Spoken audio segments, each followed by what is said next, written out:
The pH-activated micelles is the micelle formulation that originally invented in my lab at the University of Texas, Southwestern Medical Center.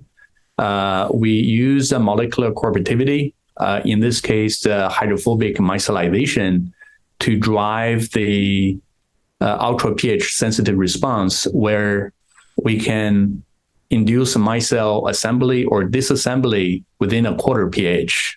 So this is less than twofold in proton concentration, which is extremely sensitive compared to the conventional small molecule pH sensors or pH sensitive polymers. For example, it usually takes 2 pH units or 100-fold in proton concentration to get a 10-fold signal. But in this case, using the ultra pH sensitive micelle design, we're able to increase, the pH sensitivity, narrow it down to a quarter pH, and then getting, almost like a binary on-off response targeting a specific pH threshold in the tumor microenvironment.